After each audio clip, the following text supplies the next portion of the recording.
வணக்கம். இது தமிழ்வினின் காலை நேர பிரதான செய்திகளுடன் நான் லக்ஷனா யாதவன். முதலில் தலைப்புச் செய்திகள். மஸ்கெலியாவில் 3 பிள்ளைகளின் தந்தை மாயம். தேடும் போது கிடைத்த முக்கிய ஆதாரங்கள். புலிகள் அமைப்பின் திருப்திப்படுத்த முனையும் அரசாங்கம். மறுக்கும் ஜனாதிபதி அனுர. கொட்டி தீர்க்கப் போகும் கனமழை விடுக்கப்பட்டுள்ள எச்சரிக்கை. இலங்கை சுங்கத்தின் கட்டுப்பாட்டில் உள்ள மின்சார வாகனங்கள் முன்னெடுக்கப்பட்டுள்ள நடவடிக்கை. தோண்ட வெளிவரும் சடலங்கள். நீதி அமைச்சருக்கு பறந்த கடிதம். யாழ் கடற்பரப்பில் கரையொதுங்கிய இளைஞனின் சடலம். ரஷ்ய உக்ரைன் போரில் கடும் பின்னடைவு. புடின் அதிரடி அறிவிப்பு. இலங்கையில் 5 பேர் மீது துப்பாக்கி சூடு. பலியான இளைஞனின் உயிர். தொடர்பான விரிவான செய்திகள்.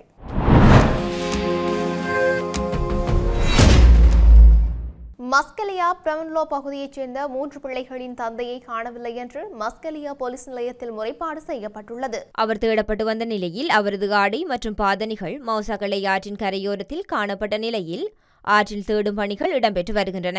மஸ்கெலியா போலீஸ் பிரிவுக்கு உட்பட்ட பிரவுன்லோ பகுதியைச் சேர்ந்த வேலு மரதமுத்து என்ற நபரை நேற்று முன்தினம் காலை முதல் காணவில்லை என மஸ்கெலியா போலீஸ் நிலையத்தில் முறைப்பாடு செய்யப்பட்டுள்ளது. இந்த நிலையில் நேற்று பிரதேச மக்கள் தேடும் பணியில் ஈடுபட்டிருந்த போது நீர்த்தேக்க கரையோரத்தில் குறித்த நபர் அணிந்திருந்ததாக கூறப்படும் ஆடை, தொப்பி மற்றும் காலணிகள் கிடப்பதை கண்டுள்ளனர். பிரதேச மக்கள் சந்தேகத்தில் மௌசாகலை நன்னீர் மீன்பிடி தொழிலாளர்களிடம் உதவியுடன் ஆற்றில் தேடும் பணிகளில் ஈடுபட்டனர். மேலும் ஆடைகள் கிடந்த இடத்தில் EPF என்று மண்ணில் எழுதப்பட்டிருப்பதும் குறிப்பிடத்தக்கது. தமிழர்கள் மற்றும் புலம்பெயர் தமிழர்களை திருப்திப்படுத்தவே முன்னாள் கடற்படை தளபதி நிசாந்த உலுகேதென்னவை அரசாங்கம் கைது செய்துள்ளதாக தெரிவிக்கும் கருத்து முற்றிலும் தவறானது என்று ஜனாதிபதி அனுரகுமார திசாநாயக்க தெரிவித்துள்ளார். நாட்டின் பொருளாதாரம் தொடர்பில் சபை ஒத்திவைப்பு வேளை விவாதத்தின் நேற்றைய தினம் நாடாளுமன்றத்தில் பங்கேற்ற போதே அவர் இவ்வாறு குறிப்பிட்டுள்ளார். முன்னாள் கடற்படை தளபதி கைது செய்த போது புலம்பெயர் தமிழர்களின் தேவைக்காக அவர் கைது செய்யப்பட்டதாக ஊடக மாநாடுகளை நடத்தி தெரிவித்து வருகின்றனர்.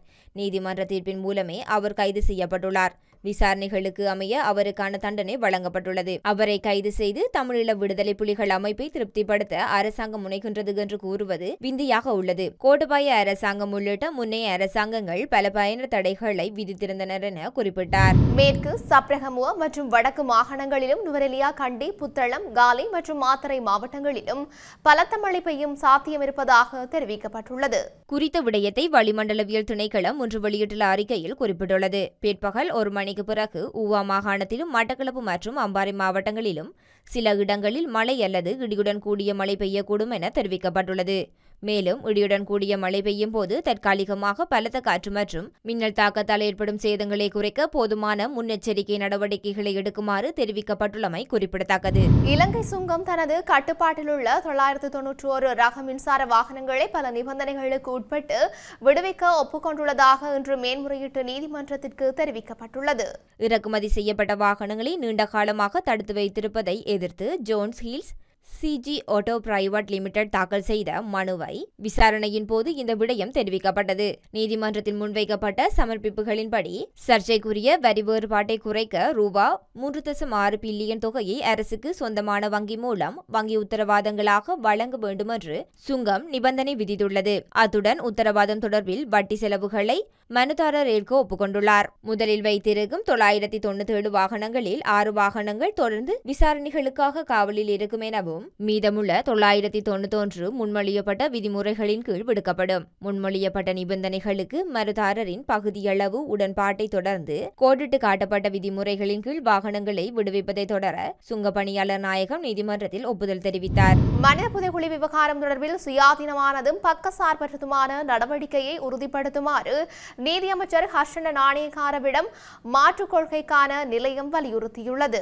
குறித்த விடயம் மாற்றுக் கொள்கைகளுக்கான நிலையத்தின் நிறைவேற்று பணியாளர் பாக்கியசோதி சரவணமுத்துவினால் அனுப்பி வைக்கப்பட்டுள்ள கடிதத்தில் தெரிவிக்கப்பட்டுள்ளது. கடிதத்தில் மேலும் குறிப்பிடுகையில் இலங்கை உண்மை மற்றும் நீதி உறுதி செய்வதற்கான மேற்கொள்ளப்பட வேண்டிய முக்கிய மறுசீரமைப்புகள் தொடர்பில் நாம் பல தசாப்தமாக வலியுறுத்தி வருகின்றோம். அந்த வகையில் மனித புதைகுழிகள் தொடர்பில் சமகாலத்தில் முன்னெடுக்கப்பட்டு வரும் நடவடிக்கைகள் மற்றும் இலங்கையின் கடந்த கால வன்முறைகளுடன் தொடர்புடைய விவகாரங்கள் குறித்து விசேட கவனம் செலுத்தப்பட வேண்டும். மனித புதைகுழி விவகாரத்தில் தடவியல் ஆய்வு உள்ளடங்கலாக அரசினால் மேற்கொள்ளப்பட்டுள்ள நடவடிக்கைகளை பாராட்டும் அதேவேளை இவ்விடயத்தில் உண்மையை கண்டறிவதற்கும் நீதியை பெற்றுக்கொள்வதற்கும் உரியவாறான நிபுணத்துவம் மற்றும் வளங்கள் என்பன உடனடியாக தேவைப்படுகின்றன. அதற்கமைய மனித புதைகுழி விவகாரம் தொடர்பில் சுயாதீனமான பக்கச்சார்பற்றதும் பாதிக்கப்பட்ட தரப்பினரை மையப்படுத்தியதுமான செயல்முறைக்கு நிலைமைக்கு துணையளிக்கக்கூடிய சட்ட மற்றும் கட்டமைப்பு ரீதியான மறுசீரமைப்புகளை மேற்கொள்ளுமாறு அவற்றின் இயலுமையை வலுப்படுத்துமாறும் கோருகின்றோம். யாழ்ப்பாணம் அக்கரை கடற்பரப்பில் இளைஞர் ஒருவரின் சடலம் கரையொதுங்கியுள்ளது. இளைஞரின் சடலம் நேற்றைய தினம் மாலை மீட்கப்பட்டுள்ளதாக காவல்துறையினர் தெரிவித்துள்ளனர். உயிரிழந்தவர் காரணவாய் பகுதியைச் சேர்ந்த இளைஞன் என அடையாளம் காணப்பட்டுள்ளது. சடலம் உடற்கூற்று பரிசோதனைக்காக வைத்தியசாலையில் ஒப்படைக்கப்பட்டுள்ளது. மேலும் சம்பவம் தொடர்பில் காவல்துறையினர் விசாரணைகளை முன்னெடுத்துள்ளனர். உக்ரைன் ஜனாதிபதியை தாம் சந்திக்கும் முடிவில் இல்லை என்று விளாடிமிர் புடின் மீண்டும் தெரிவித்துள்ளார். ரஷ்ய உக்ரைன் போர் 3 வருடங்களாக தொடரும் நிலையில் அடுத்த வாரம் முன்னெடுக்கப்படும் அமைதி பேச்சுவார்த்தைக்கு ரஷ்யா தயாராகி வருவதாக தெரிவித்துள்ளது. இந்நிலையில் புடினின் இந்த கருத்து உக்ரைன் போர் தொடர்பில் கடும் பின்னடைவாகவே பார்க்கப்படுகின்றது. பொதுவாக எலன்ஸ்கியுடனான சந்திப்பில் தமக்கு எதிர்ப்பு இல்லை என குறிப்பிட்டுள்ள புடின் அவர் சந்திப்பில் உறுதி என்றும், ஆனால் சில நிபந்தனைகள் முடிவு செய்யப்பட வேண்டும் என தெரிவித்துள்ளார். ஆனால் துரதிருஷ்டவசமாக நாங்கள் இன்னும் அத்தகைய நிபந்தனைகளை உருவாக்கவில்லை என்றும் அதற்கான கால அவகாசம் இல்லை என்றும் புடின் குறிப்பிட்டுள்ளார். புதன்கிழமை கிரெம்லின்ஸ் ட்ரம்பின் சிறப்பு தூதுவரான ஸ்டீவ் விக்கார்ப்பை ஜனாதிபதி புடின் சந்தித்தார். இந்த நிலையில் ட்ரம்பை நேருக்கு நேர் சந்திக்க புடின் ஒப்புக்கொண்டதாக வெள்ளை மாளிகை அதிகாரிகள் தகவல் வெளியிட்டனர். ட்ரம்புடனான சந்திப்பை அடுத்து ஜெலன்ஸ்கியும் இணைந்து மூவரும் உக்ரைன் விவகாரத்தில் ஒரு முடிவுக்கு வருவார்கள் என கூறப்பட்டது. அது மட்டுமன்றி ஜெலன்ஸ்கியை புடின் சந்திக்க ஒப்புக்கொண்டால் மட்டுமே புடின் ட்ரம்பின் சந்திப்பு நடக்கும் என்ற கருத்து வெள்ளை மாளிகை அதிகாரிகள் நேற்றைய தினம் உறுதி செய்தனர். ஆனால் புடின் அதற்கு எதிர்ப்பு தெரிவித்தார். ஜெலன்ஸ்கி தொடர்ந்து முன்வைக்கும் கோரிக்கை என்பது ஜனாதிபதி ட்ரம்புடன் முத்தரப்பு பேச்சுவார்த்தை மட்டுமே உக்ரைன் போருக்கு முடிவை கொண்டுவரும் என்பதேயாகும். ஆனால் ட்ரம்புடன் மட்டும் பேச்சுவார்த்தை என்பதில் புடின் பிடிவாதமாக உள்ளார் என்பதை ஜெலன்ஸ்கி ஏற்க மறுத்து வருகின்றமை குறிப்பிடத்தக்கது. பொருளை சகஸ்புரவில் உள்ள ஸ்ரீசர உயன அடுக்குமாடி குடியிருப்பு வளாகத்திற்கு அருகில் நடந்த துப்பாக்கிச் சூட்டு சம்பவத்தில் இளைஞர் ஒருவர் உயிரிழந்துள்ளார். நேற்று இரவு நடத்தப்பட்ட துப்பாக்கி சூட்டில் 5 பேர் காயமடைந்து கொழும்பு தேசிய வைத்தியசாலையில் அனுமதிக்கப்பட்டனர். அவர்களில் ஒருவர் இவ்வாறு உயிரிழந்துள்ளார். உயிரிழந்தவர் கலனியைச் சேர்ந்த 23 வயதுடையவர் எனவும் காயமடைந்த அனைவரும் 21 தொடக்கம் 23 வயதிற்கு உட்பட்டவர்கள் எனவும் விசாரணைகளில் தெரியவந்துள்ளது. காயமடைந்த மற்றைய 4 பேரும் கொழும்பு தேசிய மருத்துவமனையில் சிகிச்சை பெற்று வருகின்றனர். மோட்டார் சைக்கிளில் வந்து அடையாளம் தெரியாத இருவர் D56 ரக துப்பாக்கியினால் சுட்டுவிட்டு தப்பிச் சென்றதாக போலீசார் தெரிவித்தனர். துப்பாக்கி சூட்டு சம்பவத்திற்கான காரணம் இதுவரை தெரியவில்லை.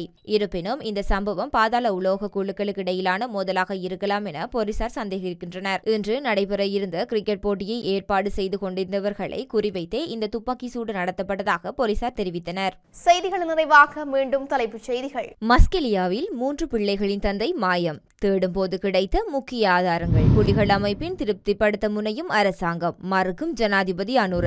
கொட்டி தீர்க்க போகும் கனமழை, விடுக்கப்பட்டுள்ள எச்சரிக்கை. இலங்கை சுங்கத்தின் கட்டுப்பாட்டில் உள்ள மின்சார வாகனங்கள், முன்னெடுக்கப்பட்டுள்ள நடவடிக்கை. தோண்ட வெளிவரும் சடலங்கள், நீதி அமைச்சருக்கு பறந்த கடிதம். யாழ் கடற்பரப்பில் கரையொதுங்கிய இளைஞனின் சடலம். ரஷ்ய உக்ரைன் போரில் கடும் பின்னடைவு, புடின் அதிரடி அறிவிப்பு. இலங்கையில் 5 பேர் மீது துப்பாக்கி சூடு, பலியான இளைஞனின் உயிர். இத்துடன் தமிழ்வினின் காலை நேர பிரதான செய்திகள் நிறைவு பெற்றன. செய்திகளை உடனுக்குடன் அறிந்து கொள்ள தமிழ்வின் என்ற நமது யூடியூப் பக்கத்தினூடாக இணைந்திருங்கள். வணக்கம்.